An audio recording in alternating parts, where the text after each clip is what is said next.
Hey, I'm Steve Vignante here at SEMA Central with Matt and Shane Korish, the proprietors of LSV12.com or V12LS.com. Yep. I think the name speaks for itself. You know, the LS engine, of course, yep. a fantastic General Motors engine, first out in 1997, but only as a V8. You guys have taken it farther. Tell us about it.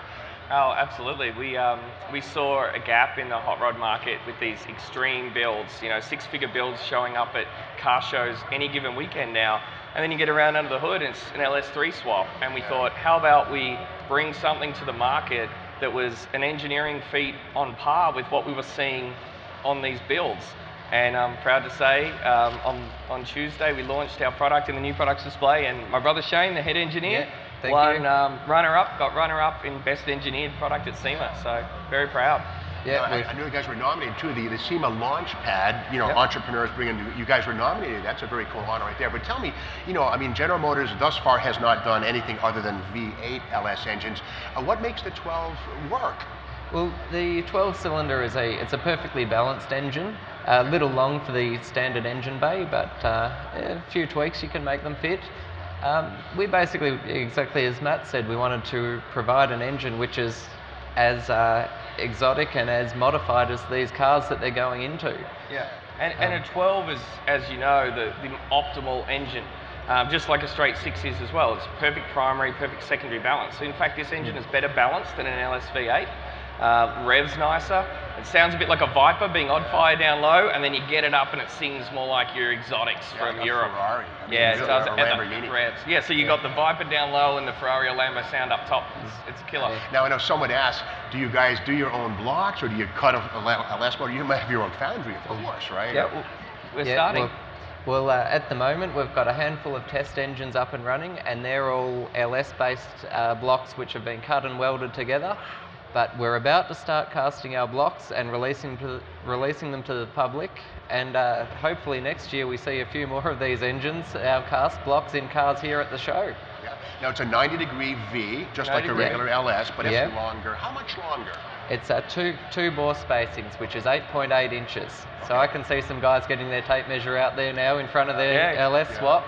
Grab your tape measure. It'll fit anywhere. A lot of cars came with a straight 6, so think of it as long as a straight 6 and as wide as a V8. So it just completely fills, no room left, but it completely fills any of those engine compartments. Like, I think you could, we know we can fit a Chevelle. We know we've got it in Camaro out the front of the convention center here, and Novas, things like that. What would you put one in, Steve? Well, that's a good question. I drive, well, a smart car for a winter beater, no joke. I think I'd put it on a smart car, a V12 LS on a smart car. I would drive for remote control with a wireless.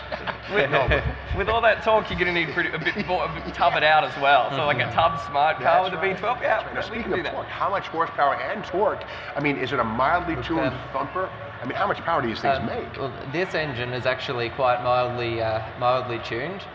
We've got a 228/238 split duration camshaft with 0.58 lift, so it's not a big camshaft. On the engine dyno, we produced 717 horsepower, 650 foot-pound of torque, and maximum power was at a mild 6,300 RPM. Wow. And that's basically just getting started. And that's just starting. Naturally aspirated, no blowers. Absolutely, on-pump fuel, regular gasoline. Could you turbo or supercharge? Yes, we're chatting with some of the turbocharger manufacturers to put together something for Drag Week.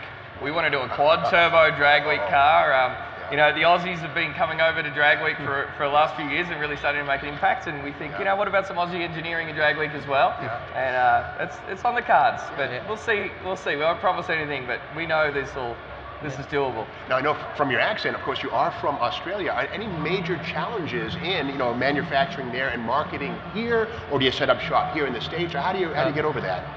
We're quite lucky there with Matt here is based in Baltimore, and he's managed a lot of the commissioning of the build in the Camaro, and he's managing customer specifications, working out what customers actually need, working directly boots on the ground in America here with anyone helping out with the installs and things like that, and also SEMA. I mean, this is what SEMA's all about. We came to SEMA last year.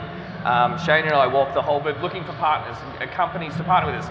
Many of them laughed and thought, no, this is never going to work. But you know what? Some of them really got on board. ATI, who are also out of Baltimore, not because of a Baltimore, they just believed in us.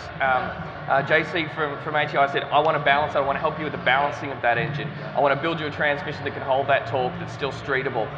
And Haltech Engine Management said, we can do this. We can make you an engine management system that'll work. We've got a couple on the market that are close, and let's work with you on getting it done. And they did. So SEMA has, the connections we've made at SEMA has helped us get this product in the market in less than a year. We went from 2 blocks on the floor of Shane's workshop there. Yeah, this time last year at the SEMA show last year, we had nothing but a couple of blocks stitched together. And yeah, thanks to a lot of people we've met at SEMA, we saw the excitement this sort of thing could generate. People like Haltech had faith in us. They've supported us all the way through. And we're here now today with an engine in a Camaro running out the front, engine on the new products display stand, an award for runners-up as best engineered. And well, great stuff. How can our viewers learn more about your products? Yeah, they go to v12ls.com, read about how you would order one, and yeah, let's talk. If you've got a build you want to take to the elite level, let's chat. Yeah, keep in mind, why build a 6-figure car and put a 5-figure engine in it? These guys, the right engine for those over-the-top builds. Check them out. A lot more to come here at SEMA Central. Stick around. Thank you.